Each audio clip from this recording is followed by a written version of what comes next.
Hello friends, Mitro, I am Arvind Kumar this side, and today we are going to discuss changes in the capital gain provision by the Finance Act 2024. ये देखिए memorandum explaining the provision in finance bill 2024 है। इस साल जो आप return file करेंगे assessment year 25-26 का, वो असेसमेंट ईयर 25-26 का रिटर्न आपने as per finance act 2024 file करना है। और पिछले साल जो बड़े मेजर चेंजेस हुए थे वो कैपिटल गेन में हुए थे, उनके रेट में बदलाव कर दिया था फाइनेंस मिनिस्टर ने। तो देखते हैं कि कैपिटल गेन के जो प्रोविज़न है, जिन्होंने इक्विटी बेची है उसको किस तरीके से निकालने हैं, क्योंकि दो रेट आपको अप्लाई करने पड़ेंगे। You have to apply the two rates, और मैं वो आपको दिखाने जा रहा हूँ कि कैपिटल गेन के जो रेट गवर्नमेंट ने नए निकाले हैं वो क्या है। ये देखो, it is proposed that the deduction of income tax source on the income of the nature of capital gain for non-resident, the rate shall be as under table below. ये जो रेट्स है ये नॉन रेजिडेंट के लिए है। Long term capital gain refer to in section 115E for transfer taking place before 23 July. यानी आपको दो रेट इसमें डिवाइड करने पड़ेंगे कैपिटल गेन कंप्यूट करने के लिए।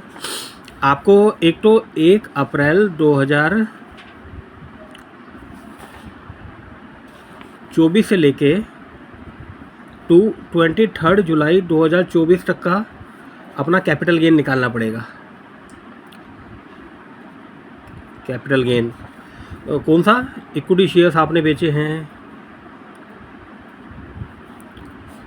और उसके बाद ये 22 जुलाई है, सॉरी इट इज़ 22 जुलाई। अब आ जाओ 23 जुलाई 2024 से टू 31 मार्च 2025, इस पीरियड में जो आपको कैपिटल गेन हुआ है। क्योंकि इस पीरियड में जो कैपिटल गेन का परसेंटेज था वो, अगर लॉन्ग टर्म कैपिटल गेन की बात कर रहा हूँ मैं, long term and short term दोनों की, I am talking about long term and short term capital gain. ये देखिए, for transfer taking place before 23 जुलाई 10%, और for transfer taking place on और आफ्टर 23 जुलाई 12.5%। अगर लॉन्ग टर्म कैपिटल गेन है तो government ने आपका रेट जो है वो बढ़ा के 12.5% कर दिया, जो कि पुराना आपका 10% होता था। फिर long term capital gain refer to in sub clause 3 of clause C of subsection 1 of section 12। ये जो सेक्शन है ये हमारे लिए रिलेवेंट नहीं है। फिर अगला पॉइंट 3 आता है, long term capital gain refer to in section 112A exceeding 1,25,000 rupees. आपको पता है ये जो सेक्शन है ये long term capital gain equity पे डील करता है। इक्विटी या इक्विटी ओरिएंटेड म्यूचुअल फंड अगर आपने बेचे हैं तो 10% लगेगा 22 जुलाई 2024 से पहले, और 12.5% लगेगा उसके बाद। अगर आपने कोई इक्विटी शेयर बेचे हैं लिस्टेड कंपनी के, या आपने इक्विटी ओरिएंटेड म्यूचुअल फंड बेचे हैं। फिर long term capital gain not belongs to gain refer to clause 30 and 36 of section. मतलब अदर जो लॉन्ग टर्म कैपिटल गेन है, जैसे आप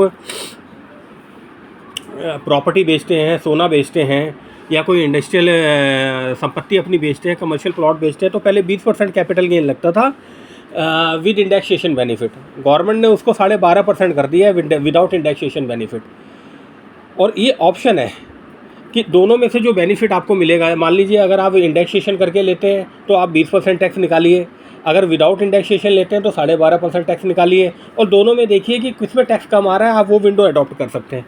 फिर शॉर्ट टर्म कैपिटल गेन जो है वो पहले 15% होता था, 20% हो गया है।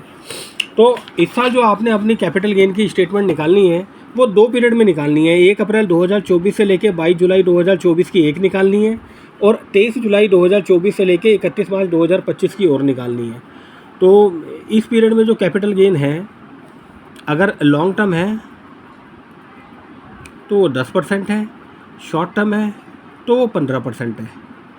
और इस पीरियड में अगर आपको लॉन्ग टर्म कैपिटल गेन है तो वो आपको पड़ेगा 12.5%, और शॉर्ट टर्म है तो वो आपको पड़ेगा जी 20%। 5% का रेट गवर्नमेंट ने क्या किया, इंक्रीज कर दिया।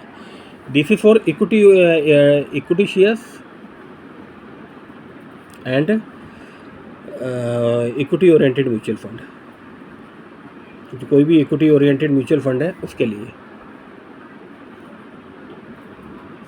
Mutual fund. और अदर एसेट्स अगर आप ट्रांसफ़र करते हैं, other capital assets other than shares and वो other capital assets like commercial plot, building, flats, gold. ULIP is also included in the capital assets by Finance Bill 2025. Finance act 2025 में इन्होंने ULIP को भी capital asset बना दिया है। अगर आप ये करते हैं तो इसमें 2 रेट आपके चलेंगे। ये डिपेंड करता है कि आप विद इंडेक्सेशन जाना है या विदाउट इंडेक्सेशन जाना है। With indexation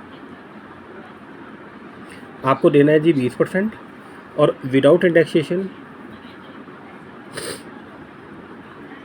12.5%। दोनों ऑप्शन है, whichever is more beneficial to the SSC. तो आप अपना जो अगर कैपिटल गेन आपको हुआ है तो उसकी 2 टुकड़ों में आपको स्टेटमेंट निकालनी है और ये पीरियड आप ध्यान रखिएगा। Thank you.